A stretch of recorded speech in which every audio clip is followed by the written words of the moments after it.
नमस्कार मित्रांनो, स्वागत आहे तुमचं आपल्या यूट्यूब चॅनलवर। तर मित्रांनो, आज आपण संत बाळूमामा यांच्याविषयी थोडी माहिती पाहूया, तर व्हिडिओ शेवटपर्यंत नक्की पहा।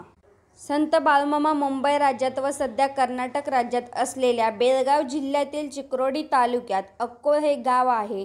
या गावातील श्री मायप्पा आरभावे व त्यांची पत्नी सत्यवाई या धनगर जोडपेच्या पोटी बाळूमामांचा जन्म झाला। हा दिवस सोमवार दिनांक 3 ऑक्टोबर 1892। तर बाळूमामांचे बालपणाचे जगावेगळे वागणे सुधारावे म्हणून त्यांना अक्कोळ इथल्या जैन व्यापारी चंदूलाल शेटजी यांच्याकडे चाकरीला ठेवले। शेटजी कुटुंबियांकडून जेवणाचे ताट बदलण्याचे निमित्त होऊन बहीण गंगूबाई हिराप्पा खिल्लारे हिच्याकडे मामा राहू लागले। त्यांचे भाचे बाळूमामांना मामा म्हणत असत। तेव्हापासून ते भाच्यांचे मामा आणि जगाचे बाळूमामा झाले। उन्हाळ्याच्या ऐन दुपारी खोल अवघड विहिरीचे पाणी पाजून 2 साधूंना तृप्त केले। साधूंनी बाळूमामांना वाचसिद्ध व कार्यसिद्धीचा आशीर्वाद दिला। बाळूमामांच्या इच्छेविरुद्ध पण आई वडिलांची आज्ञा पाळण्यासाठी बहीण गंगूबाईची मुलगी सत्यवाबरोबर त्यांचा विवाह झाला। दोघेही मेंढ्या राखू लागले। फिरता संसार सुरू झाला। बकरी चारत असताना अरे बाळू, तू गुरु करून घे अशी आकाशवाणी झाली।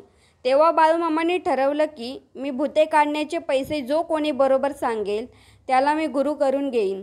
काही दिवसांनी शिवारात फिरत असताना मुळे महाराज भेटले व म्हणाले, अरे बाळू, भूते काढलेले 120 रुपये मला दे। हे ऐकून बाळूमामांनी गुरु म्हणून मुळे महाराजांचे पाय धरले। लग्नानंतर सुमारे 9 वर्षांनी सत्यवा गरोदर राहिली, पण बाळूमामांची आज्ञा न पाळल्यामुळे तिचा गर्भपात झाला। तेव्हापासून त्यांनी पत्नीचा त्याग करून जगाचा संसार आपला मानला। मामा बकऱ्यांचा कळप घेऊन महाराष्ट्रात आणि कर्नाटकात गावोगावी जात असत।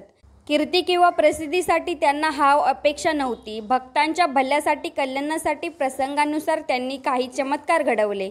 पंचमहाभूतांवर त्यांची सत्ता होती। कानडी व मराठी ग्रामीण बोलीभाषेत ते सर्वांना न्याय, निधी, धर्माचरणाचा उपदेश करीत असत। प्रसंगी शिव्या देत। त्यांच्या शिव्या म्हणजे आशीर्वादाच्या ओव्याच असत। लहानपणापासून थोरापर्यंत, गरिबांपासून श्रीमंतापर्यंत सर्व थरातील स्त्री पुरुष त्यांचे भक्त होते व आहेत। शर्ट, धोतर, फेटा, कांबळा, कोल्हापुरी चप्पल हा त्यांचा पेहराव। भाजी भाकरीचा साधा आहार त्यांना आवडे। ऊन, वारा, पाऊस किंवा थंडी असो, बकऱ्यांसह त्यांचा शिवारात मुक्काम असे।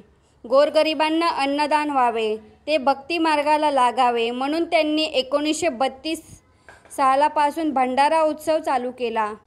आदमापूर येथे सद्गुरू संत बाळूमामा यांच्या समाधी मंदिराचे दक्षिणाभिमुख सुरेख कोरीव दगडी महाद्वार पाहून प्रत्येक प्रवासी थांबतो, हात पाय धुतो।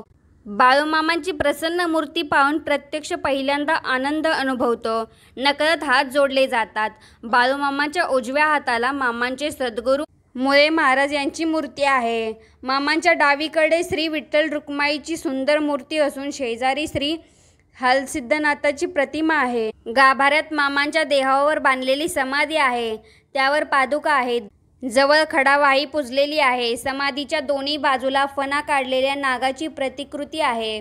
गाभाऱ्यात दक्षिण बाजूला मामाच्या निद्रेचा पलंग आहे। सभामंडपात उजव्या बाजूला मामा उपयोग आणत असलेल्या वस्तूंचा संग्रह प्रदर्शनात ठेवलेला आहे। तर मित्रांनो, आपण हा व्हिडिओ इथेच थांबूया आणि बाकीची राहिलेली माहिती नेक्स्ट व्हिडिओमध्ये पाहूया। व्हिडिओ आवडला असेल तर लाईक, शेअर, सबस्क्राईब करा। धन्यवाद।